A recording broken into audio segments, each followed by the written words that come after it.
Restaurants and the food industry in general are pretty much the most wasteful industry in the world. For every calorie of food that we consume here in Britain today, 10 calories are taken to produce it. That's a lot. And I want to take something rather humble to discuss. I found this in the farmer's market today, and if anybody wants to take it home and mash it later, you're very welcome to. The humble potato.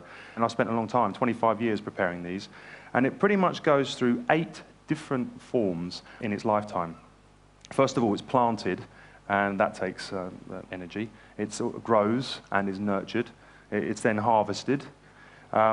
It's then distributed, and distribution is a massive issue.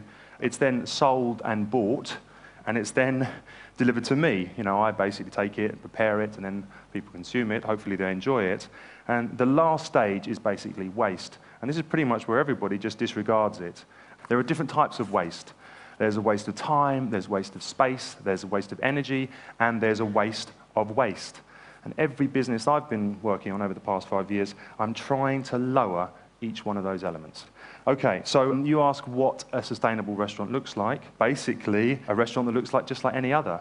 This is the restaurant, like Acorn House, front and back. So let me run you through a few ideas. Floor, sustainable, recyclable. Chairs, recycled and recyclable. Tables, Forestry Commission. This is Norwegian Forestry Commission wood. This bench, although it was uncomfortable for my mum, she didn't like sitting on it, so she went and bought these cushions for me from a local jumble sale, reusing, which I thought was pretty good. I hate waste, especially walls. If they're not working, put a shelf on it, which I did, and that shows all the customers my products. The whole business is run on sustainable energy. This is powered by wind. All of the lights are daylight bulbs. Paint is all low volume of chemical, which is very important when you're working in the room all the time. I was experimenting with these, I don't know if you can see it, but there's this sort of work surface there, and that's a plastic polymer. And I was thinking, right, I was trying to think nature. But then I thought, no, experiment with resins, experiment with polymers. Will they outlive me? They probably might. Right, here's a reconditioned coffee machine. Actually, it looks better than a brand new one, so looking good there. Now, reusing is vital. And we filter all our own water. We put them in bottles, refrigerate them, and then we reuse that bottle again and again and again. Here's a great little example. If you can see this orange tree, it's actually growing in a car tyre, which has been turned inside out, sewn up. It's got my compost in it, which is growing an orange tree, which is great.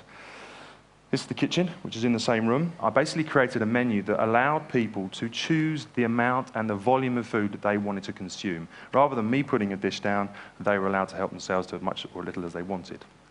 Okay, it's a small kitchen. It's about 5 square meters. It serves 220 people a day. We generate quite a lot of waste.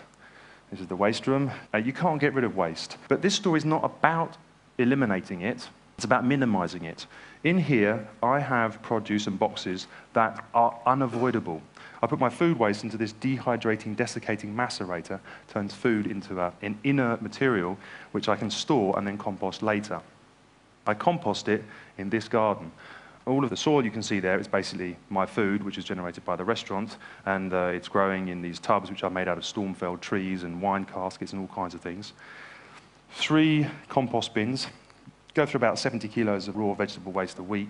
Really good. Makes fantastic compost. A couple of wormeries in there too. And actually one of the wormeries was a big wormery. I had a lot of worms in it. And I tried taking the dried food waste, putting it into the worms, and said, there you go, dinner. I was like, vegetable jerky, and killed all of them. I mean, it's like, I don't know how many worms in there, but I got some heavy karma coming, I'll tell you.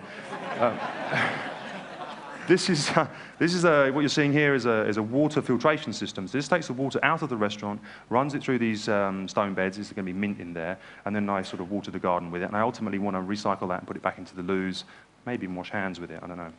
So water is a very important aspect. Started meditating on that and created a restaurant called Waterhouse. If I could get Waterhouse to be a no-carbon restaurant that is consuming no gas to start with, that would be great. Managed to do it. This restaurant looks a little bit like Acorn House, same chairs, same tables, they're all English and a little bit more sustainable. But this is an electrical restaurant. The whole thing is electric, the restaurant and the kitchen. And it's run on hydroelectricity, so I've gone from air to water. Now, it's important to understand that, this room is cooled by water, heated by water, filters its own water, it's powered by water. It literally is Waterhouse. The air handling system inside it, I got rid of air conditioning because I thought it was too much consumption going on there. This is basically air handling. I'm taking the temperature of the canal outside, pumping it through a heat exchange mechanism. It's turning into these amazing sails in the roof, and that in turn is falling softly onto the people in the restaurant, cooling them or heating them as the need may be.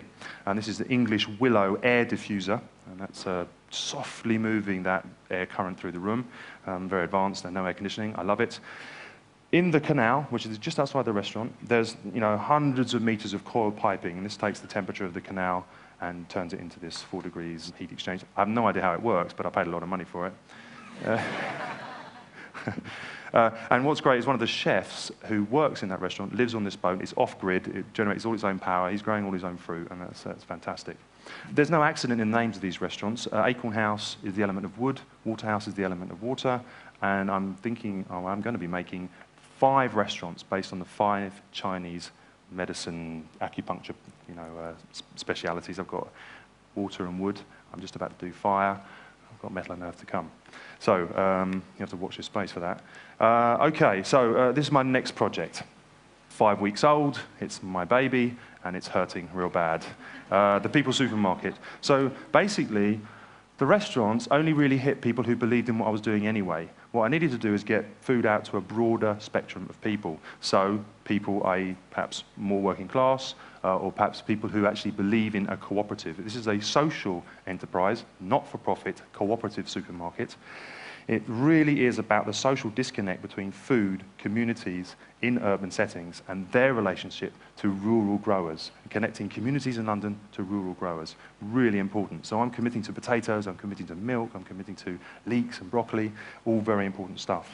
I've kept the tiles, I've kept the floors, I've kept the trunking, I've got in some recycled fridges, I've got some recycled tills, I've got recycled trolleys. I mean, the whole thing is super sustainable. In fact, I'm trying, and I'm going to make this the most sustainable supermarket in the world. That's 0 food waste, and no one's doing that just yet. In fact, if Sainsbury's, if you're watching, let's have a go. Come on, try it on. I'm going to get there before you. Okay, so nature doesn't create waste as such. Everything in nature is used up in a closed, continuous cycle, with waste being the end of the beginning. And that's kind of been something that's been nurturing me for some time, and it's an important statement to understand. If we don't stand up and make a difference and think about sustainable food, think about the sustainable nature of it, then we may fail. But I wanted to get up and show you that we can do it if we're more responsible. Environmentally conscious businesses are doable. They're here. You can see I've done 3 so far. I've got a few more to go. The idea is embryonic. I think it's important. I think that if we reduce, reuse, refuse, and recycle right at the end there, recycling is, the last point I want to make, but, it's the 4 R's rather than 3 R's, then I think we're going to be on our way. So these 3 are not perfect. They're ideas. I think that there are many problems to come, but with help, I'm sure I'm going to find solutions. And I hope you all take part. Thank you very much.